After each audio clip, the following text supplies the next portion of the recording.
Bismillahirrahmanirrahim. Assalamualaikum warahmatullahi wabarakatuh. Perkenalkan, nama saya Surya Dewantara, NIM saya I1C1200036 dari program studi ilmu kelautan. Di video ini saya akan membahas tentang Protoceratium atau Ceratium sp. Pertama, itu pemaparan klasifikasi Ceratium sp. Klasifikasi dari Ceratium sp yaitu kingdom Protista, filum Protozoa, kelasnya Phytomastigophora, ordo Dinoflagellinda, famili Ceratidae, genus Ceratium, spesies Ceratium sp. Morfologi dari Ceratium sp itu memiliki bentuk umum yang terdiri dari membran vesikel berisi lapisan-lapisan TK yang cukup nyata. Memiliki substansi cadangan utama berupa karbohidrat dan garam. Memiliki nukleus yang cukup besar dengan penampilan seperti manik-manik. Ceratium sp juga memiliki trikosir dan stigma. Habitat Ceratium sp. Ceratium sp biasanya tersebar sangat luas di perairan pantai dan mempunyai toleransi yang cukup tinggi terhadap variasi salinitas yang besar, sekitar 5-70/1000. Ceratium sp juga merupakan fitoplankton yang jumlahnya dipengaruhi oleh salinitas lingkungan. Fisiologi Ceratium sp. Ceratium sp hidup di air laut ataupun air tawar. Mempunyai 3 prosesus dinding sehingga berbentuk seperti trompet. Yang satu pada akhir tubuh, sedang yang dua di tempat tubuh yang lain yang tidak digunakan untuk berlabuh. Ceratium furca juga dapat ditemukan meskipun dalam kondisi nutrisi yang sangat rendah, karena spesies ini merupakan organisme heterotrof yang mampu melakukan migrasi vertikal dari permukaan ke kolom air di bawahnya dan sebaliknya, dan bersifat kosmopolit. Tubuh Dinoflagellata primitif pada umumnya berbentuk ovoid tapi asimetri. Mempunyai 2 flagella, satu terletak di lekukan longitudinal dekat tubuh bagian tengah yang disebut sulcus dan memanjang ke bagian posterior. Sedangkan flagella yang lain ke arah transversal dan ditempatkan dalam suatu lekukan atau cingulum yang melingkari tubuh atau bentuk spiral pada beberapa belokan. Lekukan transversal disebut girdle, merupakan cincin yang sederhana, dan jika berbentuk spiral disebut annulus. Flagellum transversal itu menyebabkan pergerakan rotasi dan pergerakan ke depan, sedangkan flagellum longitudinal mengendalikan air ke arah posterior. Selanjutnya, reproduksi Ceratium sp. Perkembangbiakan dari Ceratium yaitu dengan pembelahan sel yang bergerak. Jika sel memiliki panser, maka selubung akan pecah. Dapat juga dengan cara protoplas membelah membujur, lalu keluarlah 2 sel telanjang yang dapat mengembara, yang kemudian masing-masing membuat panser lagi. Setelah mengalami waktu istirahat, zigot yang mempunyai dinding mengadakan pembelahan reduksi, mengeluarkan sel kembar yang telanjang. Dengan pembelahan biner, yaitu pembelahan sel anak, pembelahan sel dengan sel anak mendapatkan sebagian dari sel induk atau sel anak yang membentuk dinding baru.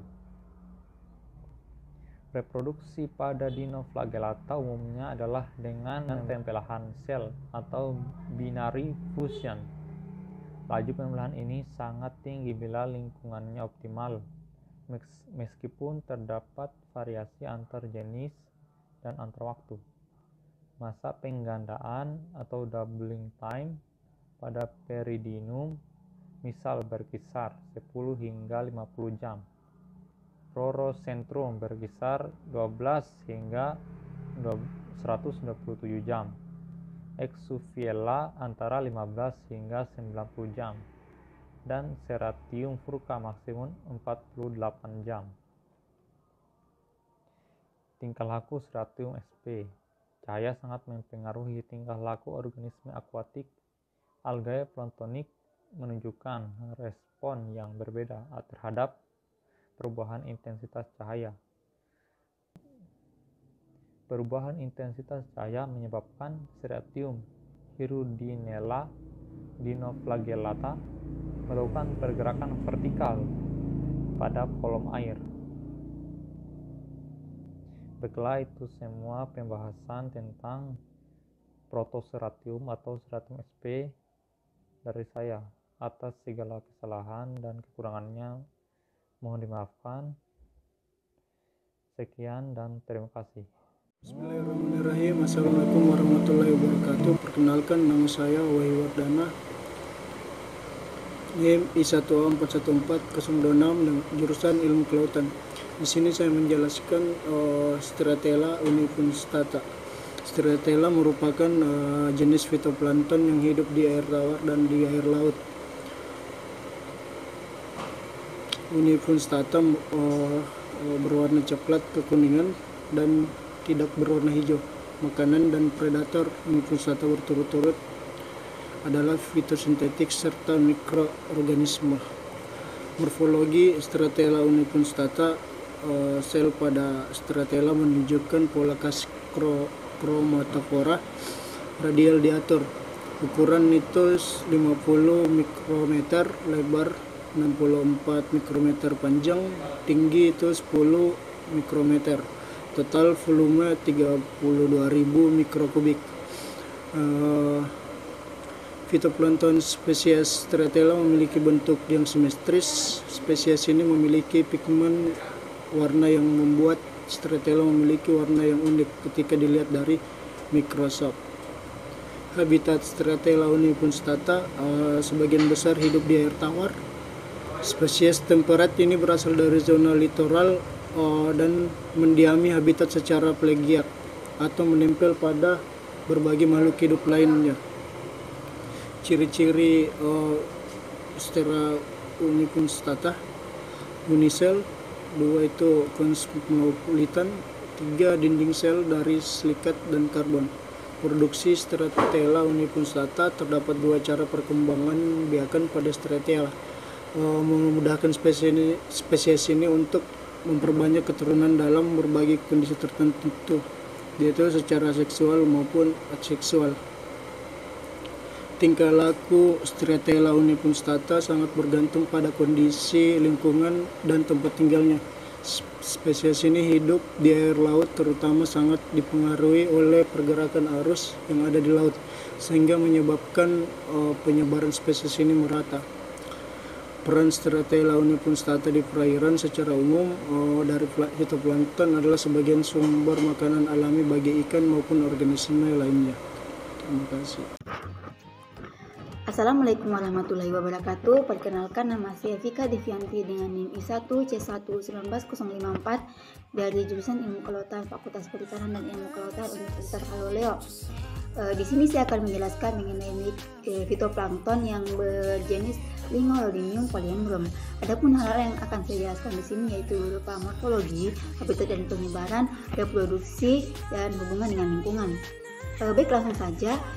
Morfologi dari jenis ini terbukti dikendalikan oleh suhu dan salinitas, lebih khususnya lagi pada variasi panjang. Sedangkan habitat dan penyebaran yaitu berada pada kisaran perairan air hangat. Reproduksinya yaitu terbagi atas 2, yaitu reproduksi vegetatif dan reproduksi secara seksual. Reproduksi secara vegetatif yaitu pembelaan sel yang bergerak. Jika sel memiliki pansel, maka sel lumut akan pecah. Dapat juga dengan cara membelah membujur, lalu keluarlah 2 sel telanjang yang dapat mengembang masing-masing membentuk pansel lagi. Sedangkan reproduksi secara seksual yaitu terbentuk dari 4 isogamet, di mana masing-masing dapat melakukan perkawinan dengan isogamet dari individu lain, yaitu dengan zoospora dan apnospora. Sedangkan hubungannya dengan lingkungan, Lingolodinium polyandrum adalah spesies Dinoflagellata fotosintesis motil. Spesies ini menjadi penyebab adanya cahaya pada pantai pada malam hari, di mana hal ini memberikan kesan atau pemandangan yang indah pada pantai tersebut. Demikian video dari saya, lebih dan kurangnya mohon dimaafkan. Wabillahi taufiq wal hidayah. Wassalamualaikum warahmatullahi wabarakatuh. Bismillahirrahmanirrahim. Assalamualaikum warahmatullahi wabarakatuh.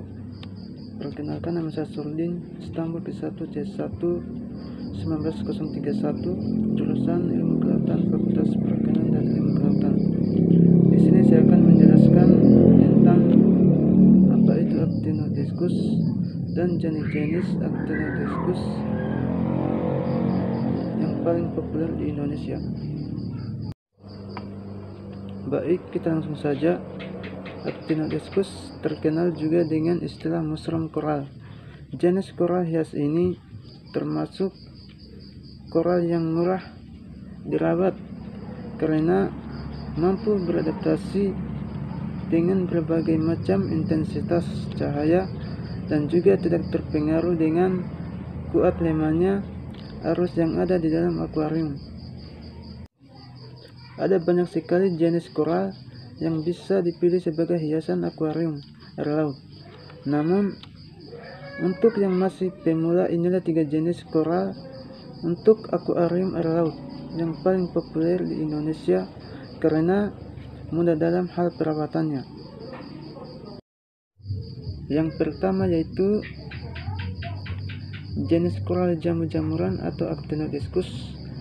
Jenis koral ini memiliki bentuk yang tipis seperti layaknya jamur. Terkenal juga dengan istilah mushroom koral.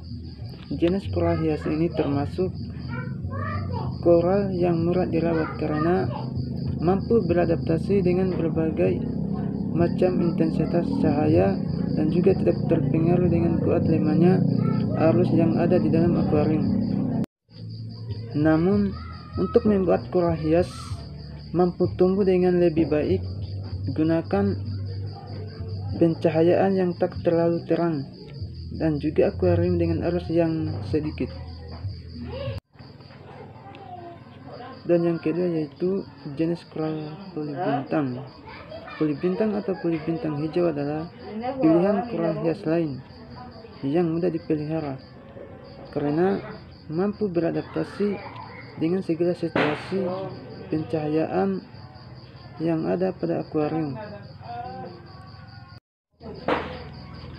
Hanya saja jenis koral ini cukup sensitif terhadap kandungan iodin dan kadar fosfat yang tinggi. Untuk itu perlu melengkapi perlengkapan akuarium air laut dengan suplemen untuk menetralisir kandungan iodin dan fosfat di dalam akuarium. Yang terakhir yaitu jenis koral polip kancing.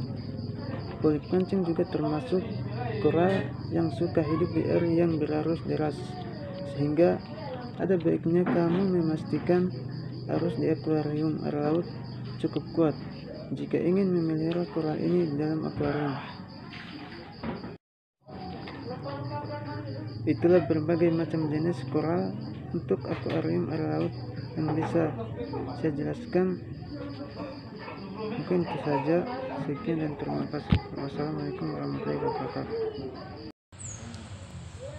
Assalamualaikum warahmatullahi wabarakatuh. Perkenalkan, nama saya Suhara, Stanbook I1 C1 19029, jurusan Ilmu Kelautan, Fakultas Perikanan dan Ilmu Kelautan. Di sini saya akan menjelaskan tentang morfologi, habitat, dan reproduksi dari filum Achradina. Morfologi dari Achradina yaitu subfilum dari anggota hewan bertulang belakang yang termaksud dalam filum Chordata achrainata. Bentuk dari filum Asradina itu sendiri yaitu bentuk tubuh seperti ikan tanpa sirip, pipah memanjang, transparan, notokonda saraf dorsal, dan celah faring berkembang bagus. Dari habitat Asradina yaitu hidup di berbagai habitat baik darat maupun laut.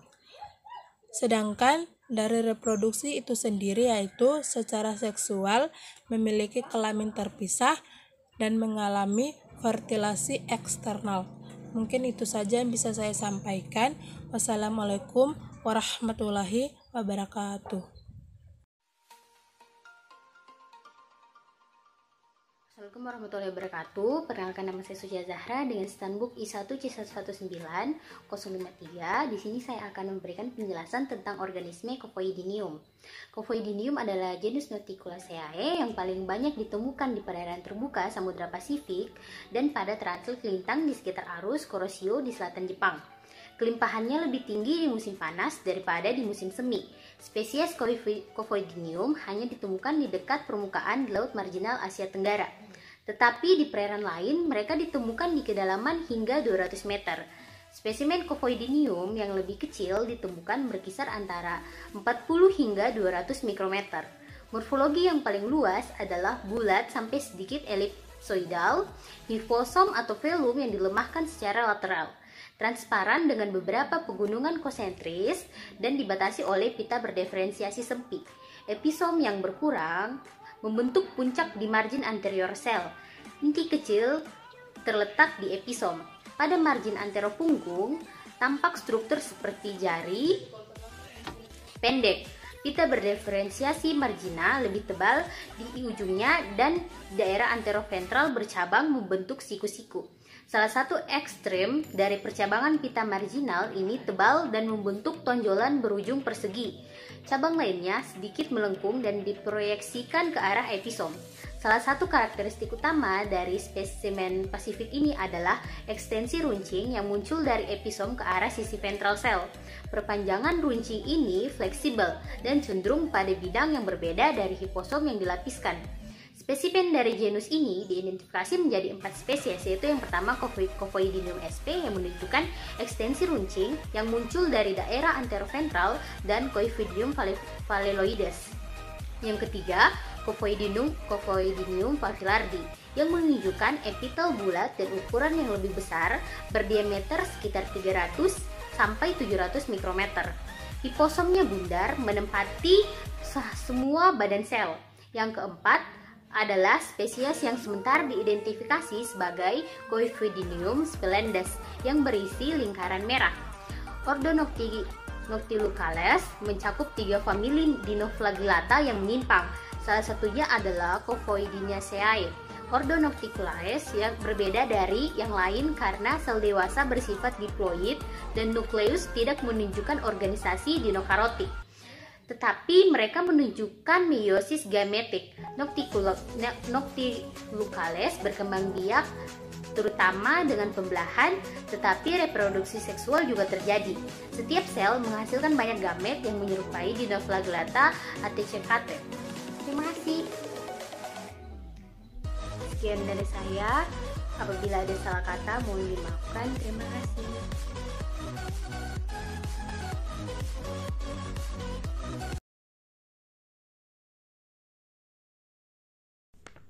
Assalamualaikum warahmatullahi wabarakatuh. Perkenalkan, nama saya Sonik Taviana dengan Stanbook I1C119-008 dari jurusan Ilmu Kelautan, Fakultas Perikanan dan Ilmu Kelautan, Universitas Saloleo. Di sini saya akan menjelaskan salah satu organisme dari plankton yang berasal dari kelas Dinoflagellata, yaitu genus jenis Torodonium, yang dimana genus ini terdiri dari 2 spesies. Yang pertama Torodonium robustum dan yang kedua Torodonium toredo. Ada beberapa hal penting yang wajib kita ketahui pada genus ini. Antaranya ada morfologi. Spesies Torodonium adalah organisme bersel tunggal dengan episom anterior dan hiposom posterior yang sangat kurang dan memiliki cingulum posterior yang berjalan secara dorso dan ventral dan juga memiliki sulcus yang berjalan di antara anterior sampai ke posterior. Mereka adalah protista berukuran sedang dengan panjang sel berkisar antara 40-75 mikrometer untuk spesies Torodonium robustum dan sekitar 55-100 mikrometer untuk spesies Torodonium torredo. Sedangkan untuk lebarnya sendiri pada spesies Torodonium robustum sekitar 12-25 mikrometer dan untuk spesies Torodonium torredo berkisar antara 20-35 mikrometer. Seperti halnya dengan semua genre dalam film Dinoflagellata, spesies Torodonium semuanya memiliki dua flagel. Satu, flagel longitudinal yang cukup konvensional dan seperti cambuk, sedangkan yang kedua ada flagel melintang yang agak mirip seperti pita dan bergelombang. Tidak seperti banyak Dinoflagellata lainnya, Torodonium tidak bersenjata atau bisa dikatakan telanjang, yang berarti mereka tidak memiliki pelat baja yang membentuk pelindung diri seperti di Dinoflagellata lainnya. Hal ini membuat Torodonium jauh lebih halus dan karena hal itu genus jenis ini lebih sulit untuk ditangkap dan dipelajari karena strukturnya yang mudah hancur dan membuat catatan fosil tidak dapat diperoleh. Yang kedua ada habitat. Torodonium adalah genus laut planktonid dari Dinoflagellata yang menempati wilayah perairan yang lebih hangat karena kurangnya lapisan pelindung pada tubuh. Genus ini hidup secara bebas, artinya tidak melalui fase parasit dan sebaliknya, ia dapat memperoleh energi secara mandiri. Meskipun sebelumnya dideskripsikan sebagai fototrofik eksklusif dan mengandung kloroplas longitudinal yang diisi dengan klorofil A, pertanyaannya adalah apakah Torodonium sebenarnya mampu memberi makan sendiri atau tidak?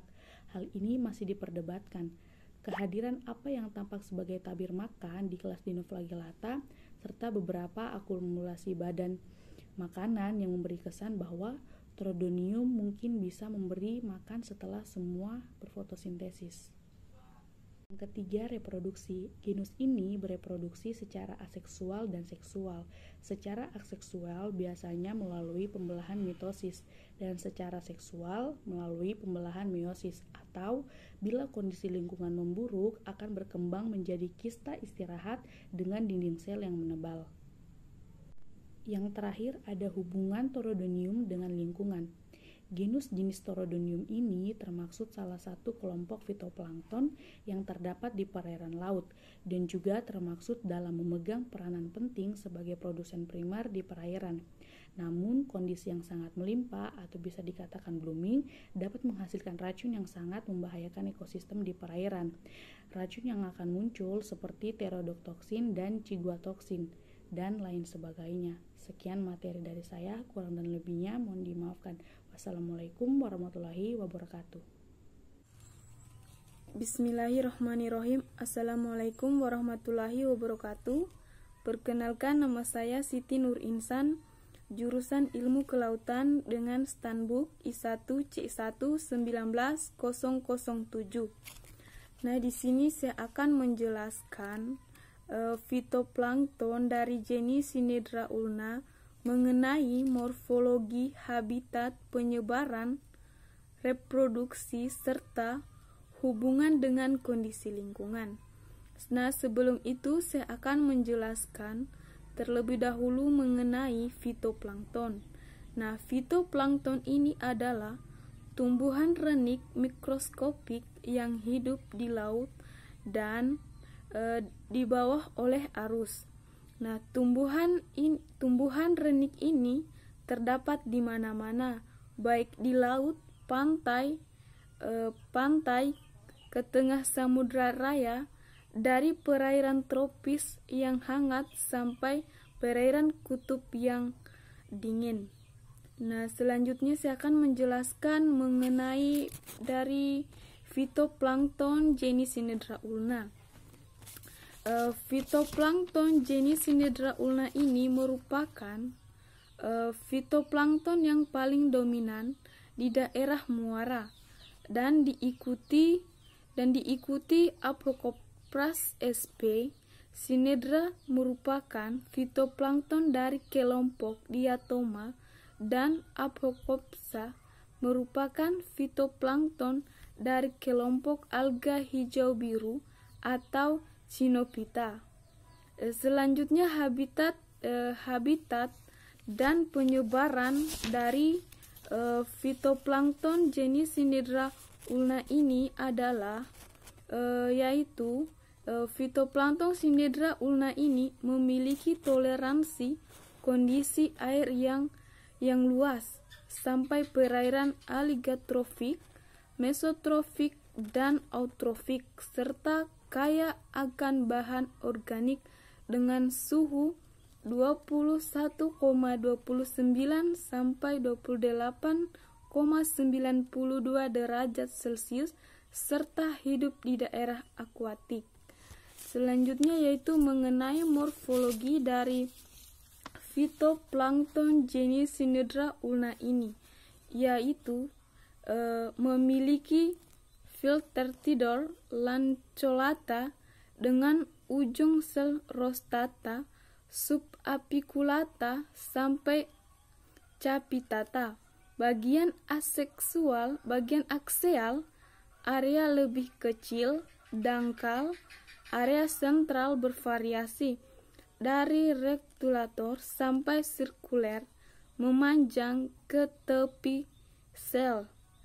Kadangkala dengan stiria sangat pendek atau tidak ada. Nah, sel yang ditemukan bisa bersifat tunggal atau berkoloni. Hidup individu sel berukuran panjang, sempit, dan berbentuk seperti jarum.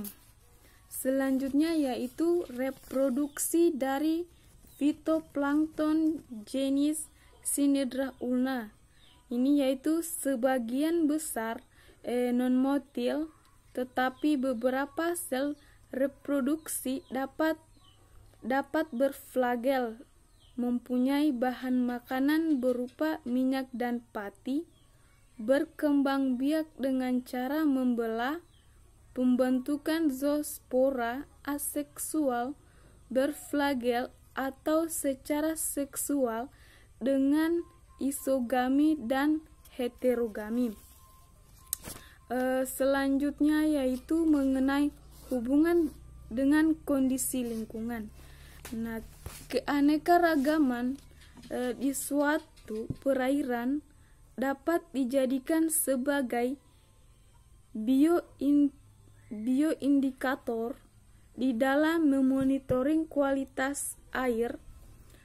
Apabila dalam suatu perairan didominasi oleh spesies Synedra ulna atau alga hijau biru, maka perairan tersebut dapat diindikasikan adanya pencemaran.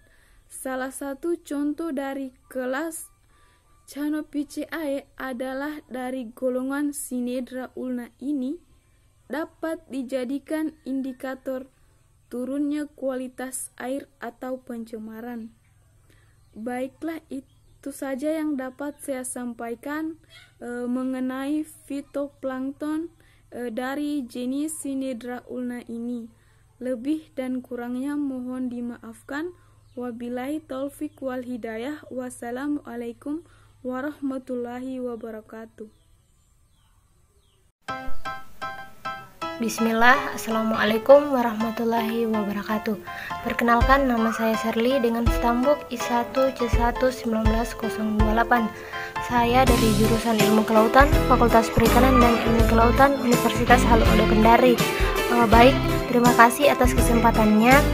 Di sini saya akan menjelaskan mengenai plankton dengan genus Amphisolenia. Amphisolenia adalah suatu jenis plankton dinoflagelat yang memiliki kandungan pigmen dalam selnya yang tidak hanya mengandung klorofil A dan klorofil C, tetapi sangat spesifik adalah kandungan pigmennya A-karoten dan grup xanthophyls termasuk dinoxanthin, peridinin, dan diadinoxanthin. Morfologi dari Amphisolenia itu sendiri yaitu dinofsid dinoflagelat. Badan sangat memanjang dan kurus, epikon jauh berkurang, bagian bawah hipokon bercabang. Habitat dan penyebarannya yaitu terdapat di laut tropis dan menyebar atau membentuk sista. Beberapa jenis dapat membalut dirinya dengan lapisan bergelatin sebagai tahap istirahat. Sista ini sering mengendap di dasar laut dan di situ ia istirahat sampai tiba saatnya bila lingkungannya mendukung dia tumbuh kembali sebagai plankton. Lamanya dalam bentuk stay ini bisa sampai waktu yang sangat panjang, misalnya sampai 9 bulan. Reproduksi dari Amphisolinea yaitu pada dinoflagellat umumnya adalah dengan pembelahan sel atau binary fission. Laju pembelahan ini akan sangat tinggi bila lingkungannya optimal, meskipun terdapat variasi antar jenis dan antar waktu.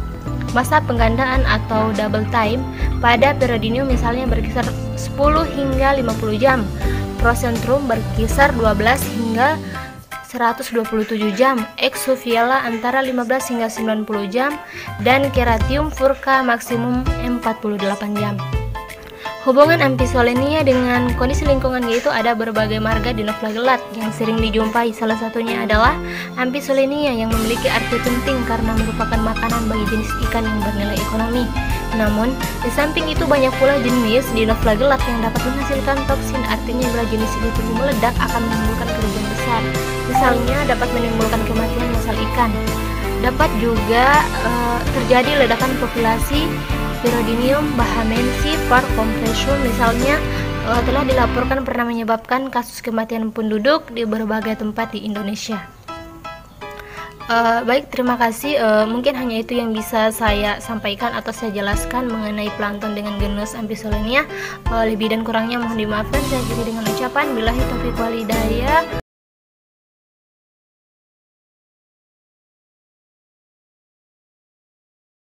Bismillahirrahmanirrahim. Assalamualaikum warahmatullahi wabarakatuh.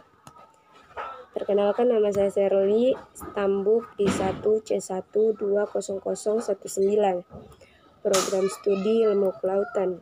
Di sini saya akan menjelaskan tentang Noctiluca.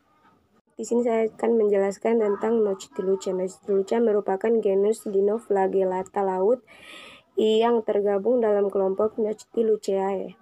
Kelompok Noctilucae hanya terdiri satu spesies tunggal, yakni Noctiluca scilentillans.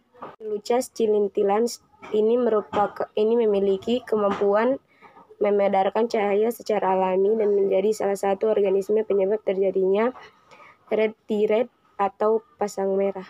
Scilentillans bersifat kosmofilan. Noctiluca umumnya bersifat heterotrof.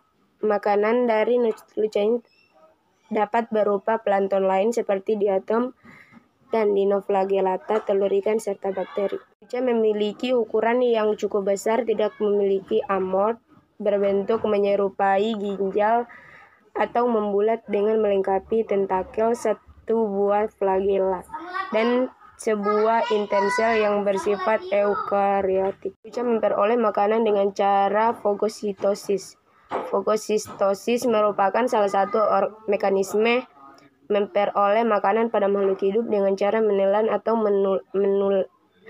menggulung sel asing atau sel yang dianggap sebagai makanannya. Berkaitan dengan cara makanan, Noctiluca scilentillans memiliki vakuola makanan yang berfungsi dalam menyimpan mangsa yang telah difagositosis. Noctiluca berproduksi melalui pembelahan biner atau pembelahan sel menjadi dua sel anakan, atau pembelahan ganda yang menghasilkan lebih dari 2 sel anakan. Yang diakui oleh Noctiluca meliputi proses mitosis dan meiosis, menghasilkan sejumlah sel motif yang memiliki kemampuan untuk bergerak. Dimiliki oleh Noctiluca ini adalah ketika terjadi peningkatan populasi atau biasanya dikenal dengan fenomena blooming. Koloni Noctiluca dapat menyebabkan munculnya pendaraan cahaya di perairan. Oleh karenanya Noctiluca scilentillans ini seringkali dikenal sebagai Sea sparky atau Sea ghost. Mungkin itu saja yang bisa saya jelaskan tentang Noctiluca. Lebih dan kurangnya mohon dimaafkan. Assalamualaikum warahmatullahi wabarakatuh.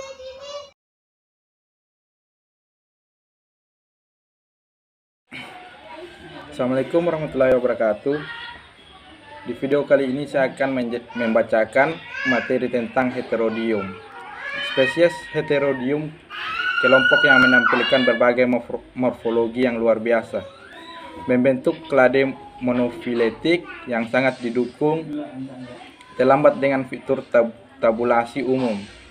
Temuan ini ingin mendukung pandangan bahwa tabulasi lebih besar nilai diagnosis dibandingkan dengan morfologi lain. Karakter ikal seperti derajat perataan, duri, retikulasi, pigmentasi, dan ornamen pion. Seperti yang ditunjukkan dahulu kala, Kofoid dan Adamson 1933 mengidentifikasi kerabat dekat Heterodium.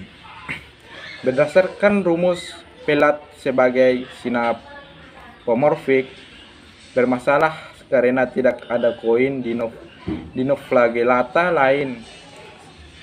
Side di jumlah piring Blitz 1980 mempertimbangkan eret jumlah singular dan postisingular. Piring menjadi karakter yang sangat konservatif,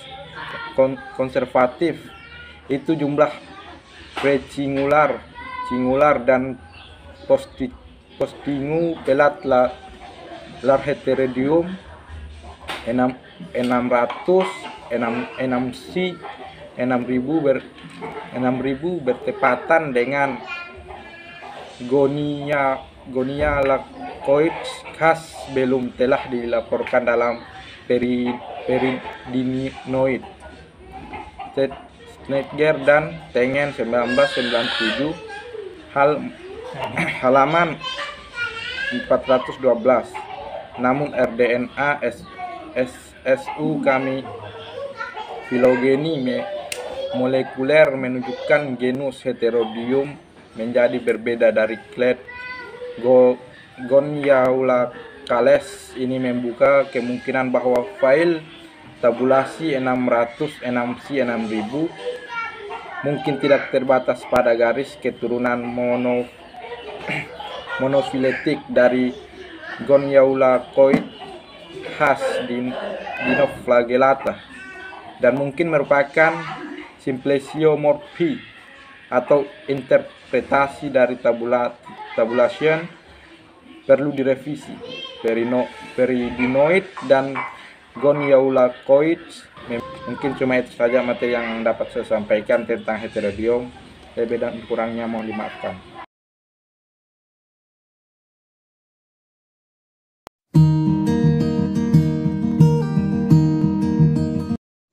Bismillahirrahmanirrahim. Assalamualaikum warahmatullahi wabarakatuh. Perkenalkan, nama saya Reski Mulyana Sadia dengan stambuk I1C1-19005, mahasiswa jurusan Ilmu Kelautan, Fakultas Perikanan dan Ilmu Kelautan Universitas Halu Oleo. Di sini saya akan menjelaskan mengenai jenis plankton, yaitu Triceratium junctum, yang meliputi morfologi, klasifikasi, sistem reproduksi, habitat dan penyebaran, serta hubungannya dengan lingkungan sekitar. Langsung saja, klasifikasi Triceratium junctum. Triceratium junctum termasuk dalam kingdom Chromista dan filum Basilarionopita, kelas Coscinodiscopiceae, famili Triceraticeae, dan genus Triceratium. Adapun ciri morfologi dari spesies ini yaitu Triceratium junctum memiliki tubuh yang simetri bilateral dan bentuk tubuh yang panjang dengan kelompok centraleon dengan simetri radial dan berbentuk bulat gemuk, biasanya berbentuk segitiga dalam tampilan katup dan agak memanjang di dalam tampilan korset, dengan ketinggian di sudut dan sedikit cembung di tengah laut pesisir dan biasanya berwarna coklat. Katup terkadang berbentuk segitiga.